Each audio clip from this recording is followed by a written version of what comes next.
सबसे पहले तो डील का जो जिक्र, जो तस्करा हम सुन रहे हैं, वो दोनों तरफ से क्लेम हो रहा है। अली मोहम्मद खान साहब ये कह रहे हैं कि डील तो हमसे मांगी जा रही है, एनआरओ देने की भीख हमसे मांगी जा रही है। वो ये कह रहे हैं कि ना सिर्फ हुकूमत बल्कि इस्टेब्लिशमेंट भी चाहती है कि हम उनसे डील कर लें। दूसरी तरफ हुकूमती वज़रा के बयानात आपके सामने है। ये कौन किससे डील कर रहा है, आपकी खबर क्या है? देखिए जी, डील जो है, अब डील नहीं, शायद मेरे ख्याल से राना सनाउल्लाह साहब के अगर बयानात को आप देखें तो वो शायद पल्स चेक कर रहे हैं, जब वो चाहते हैं कि किसी तरीके से इन राइटिंग तहरीक इंसाफ ये मुतालबा अपना पेश कर दे, और जब वो मुतालबा पेश कर दें तो फिर उसके बाद हुकूमत को जो है और मुस्लिम लीग नवाज बिलखुसूस उसको ये मौका मिल जाए कि ये एनआरओ मांग रहे हैं। तो मेरे ख्याल से सियासत हो रही है जी, इसको ज़्यादा संजीदा मत लीजिएगा। जहां तक बात है कि जो ताकतवर हल्के हैं वो ना किसी किस्म की डील कर रहे हैं, ना उनको ढील दे रहे हैं, ना मुज़ाकरात कर रहे हैं। जो मुज़ाकरात के हवाले से भी मंजन बेचा जा रहा है और बार बार बेचा जा रहा है। देखें, जब एजाज चौधरी साहब के प्रोडक्शन ऑर्डर निकले और जिस दिन वो फैसला जो है 190 मिलियन पाउंड वाला वो मौखर हुआ 17 के लिए, तो फिर ये तासुर जो है उसको बड़ी तकवीद देने की कोशिश की गई सोशल मीडिया के ऊपर कि जैसे सारी गल हो गई है। तो ये देखें, वो कहते हैं बकरे की माँ कब तक खैर बनाएगी। जो भी फैसला होगा, नासिर जावेद राना साहब 17 तारीख को, मेरी जो इतलात हैं कि वो फैसला सुना देंगे। आप उसके लिए अगर पाकिस्तान तहरीक इंसाफ के वकला या इमरान खान साहब या बुशरा बेगम दोनों अदालत में ना भी आए तो फिर जो एक मरतबा जुडिशल रिस्ट्रेंट का मुजाहरा कर चुके हैं दोबारा उसको रिपीट नहीं किया जाएगा। वो अपना जुडिशल ऑर्डर जो अपना फैसला है वो जो है वो अनाउंस कर देंगे, और फिर उसके बाद जो फैसला होगा जो केस के मेरिट्स को देखते हुए, तो वो इसमें कन्विक्शन मुझे तो कम से कम जो है वो बानी चेयरमैन तहरीक इंसाफ की और बुशरा बेगम लेकिन आपने कहा ना दिखाई दे रही है। आपने कहा ना फैसला ताखीर से आने से ये तासुर मिला कि शायद कोई बातचीत हो रही है। पीटीआई तो कह रही थी कि हमारी रेपुटेशन डैमेज हुई है इससे, कि अगर ये फैसला डिले होता रहा तो ये तासुर तो हमारे खिलाफ जा रहा है, हम तो कोई बात नहीं कर रहे। नहीं, देखिए, बिल्कुल ठीक कह रहे हैं, तहरीक इंसाफ भी ठीक कह रही है, लेकिन बात ये थी कि ना ये एस्टेब्लिशमेंट ने जो है वो फैसले में ताखीर कराई है, ना ये हुकूमत ने कराई है, और ना ही ये पीटीआई ने कराई है। ये जज साहब जो हैं वो मर्जी के मालिक हैं। वो जारी बात है 8:30 बजे का वक्त था, वो अदालत लगा के बैठ गए। अब 2 घंटे इंतजार किया, जब दोनों जो है वो मुल्जमान नहीं आए, यानी इमरान खान साहब के लिए तो 2 मरतबा उन्होंने जेल के अमले को कहा कि उनको पेश किया जाए, तो वहां पर इमरान खान साहब ने आने से इनकार किया, और बुशरा बेगम भी नहीं आई, ना उनके वकला पहुंचे थे। तो फिर अदालत ने जो सबसे बड़ा तहम्मुल का मुजाहरा करते हुए अगली शॉर्ट डेट डाल दी है, यानी 13 से 17 में। देखें, अब ये 4-5 दिन ही है ना, अब इस टाइम में कितना को बड़ा जो है वो गैप कवर हो सकता है। तो लिहाजा इसमें ज्यादा जो है वो तलाश करने की जरूरत नहीं है। ये कोई डील वगैरह नहीं है, कोई नेगोशिएशंस नहीं चल रही इनकी, पसे पर्दा जो कुछ होगा वो 15 जनवरी यानी कल जो है वो आप सामने देख लेंगे कि इन राइटिंग अपना चार्टर ऑफ डिमांड्स पेश करती है पाकिस्तान तहरीक इंसाफ या नहीं।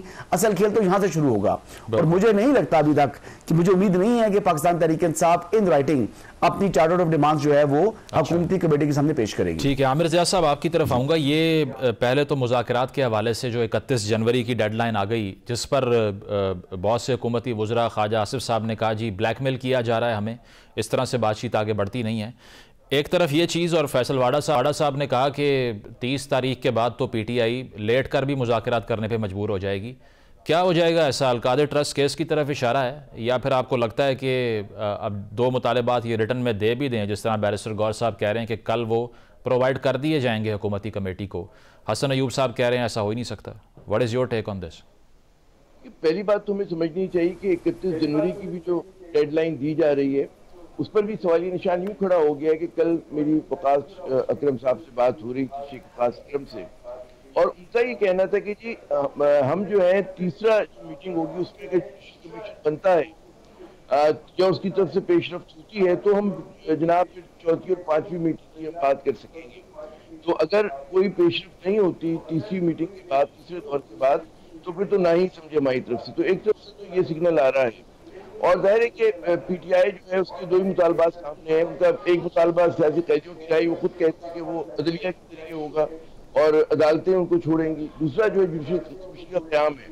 अब देखना है कि हुकूमत के पास क्या उनको जीने को है, और क्या वो इस मामले को मतलब उस तरह से देंगे जिस तरह से पीटीआई दबाव डाल रही है। मगर एक बात इससे कतई नजर कि दोनों तरफ से क्या क्या इल्जामात लग रहे हैं, क्या क्या तासुर दिया जा रहा है, पाकिस्तान को अमित साहब ने बात की है कि किसी न किसी तरह से ऊँट किसी करवट पे बैठ जाए, और जो पाकिस्तान में मुसलसल जारी सारी सियासी अदम इस्तेकाम है उसको किसी तरह से डिफ्यूज किया जा सके। नहीं आमिर साहब, ये ऊँट किसी करवट बैठने से पहले ही अगर 10 साल की सज़ा हो गई तो फिर मुज़ाकरात का क्या बनेगा? देखिए, लोअर कोर्ट में जो सजा होती है ना उसको हमेशा जो है हाई कोर्ट में चैलेंज होता है, और जो हमारी अब तक का मतलब है कि लोअर कोर्ट्स के फैसलों को रखने का जो वो है वो कोई इतना दरख्शा नहीं है।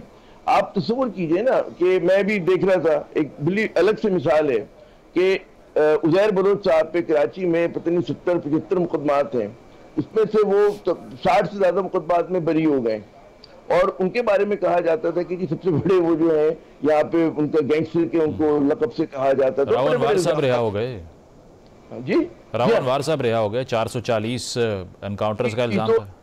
हाँ, तो हमारे यहाँ जो एक पूरी एक वो है ना, मतलब तारीख इतनी दर्शन नहीं हमारी इन्वेस्टिगेशन और प्रोसिक्यूशन की। और अगर आप पीटीआई के लोगों की बात को वो करें कि जी वो कहते हैं कि जी ये बहुत ही अलकादिर ट्रस्ट केस जो है उसी तरह का ओपन एंड शट केस है जो कभी नवाज शरीफ साहब पे हुआ करते थे, ओपन एंड शट केसेस, या शहबाज शरीफ साहब पे हुआ करते थे, या जरदारी साहब पे हुआ करते थे। बड़े बड़े लोगों पे हमने बड़े बड़े केसेस देखे, और इनका फिर हमने देखा कि कोई नतीजा नहीं निकला। लोअर कोर्ट में अगर सजा हो भी गई तो हाई कोर्ट में, सुप्रीम कोर्ट पे उसको कैरी फॉरवर्ड नहीं किया गया, या हालात उस वक्त तक बदल चुके थे।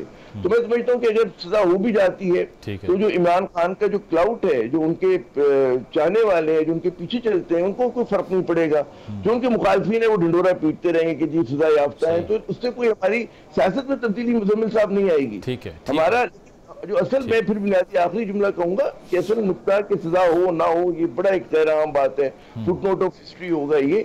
असल बात ही पाकिस्तान को जो मसाइल का सामना है उसमें हमें मतलब हमारी हुक्मरान शराफिया को, सियासी शराफिया को मिल बैठकर कोई तवाजुन लाना है, पाकिस्तान की सियासत में इत्तेदाल लाना है। उसके लिए ये नहीं देखना है कि पीटीआई को क्या फायदा हो रहा है, हुकूमत को क्या फायदा हो रहा है, एस्टेब्लिशमेंट को, ये देखना है कि पाकिस्तान को किस चीज में फायदा है, जहां पाकिस्तान को फायदा है उस सिलसिले में फिर इनको कदम उठाना है। सही। पराचा साहब आपकी तरफ आऊँगा, ये सारी तहरीक की अगर हम बात करें तो ये जाली मैंडेट के नाम से जिस तरह से एक्यूजेशंस लगी, यहाँ से शुरू हुआ मामला। अब जो दो मुतालिबात हैं उसमें 26 नवंबर 8 फरवरी से भी ज़्यादा इंपॉर्टेंट कैसे हो गया, आपको क्या लगता है? क्योंकि आगाज़ में कहा गया कि खुदा न खास्ता सैकड़ों लाशें गिरा दी गई, फिर 12 का नंबर दिया गया। राना सनाउल्लाह साहब कह रहे हैं कि आप लिस्ट प्रोवाइड कर दीजिए, आप बता दें कि कौन कौन था उनमें। तो क्या लगता है आपको कि ये जो मुज़ाकराती अमल है इसमें 8 फरवरी कहाँ रह गया, जाली मैंडेट कहाँ गया? देखें, सारा कॉन्टेक्स्ट यही है, जाली मैंडेट हो या असल मैंडेट हो, 45 हो या 47 हो, या आरटीएस का फेलियर हो किसी ज़माने में। आरटीएस का 2018 में फेल होने पे कोई बात ही नहीं कर रहा, यानी वो अगर धांधली थी वो तस्लीम है, और आज की धांधली है तो वो तस्लीम नहीं है। तो मीन्स के not on the basis of principles, बात अपने बेनिफिट की हो रही है, बात अपने सियासी मफादात की हो रही है।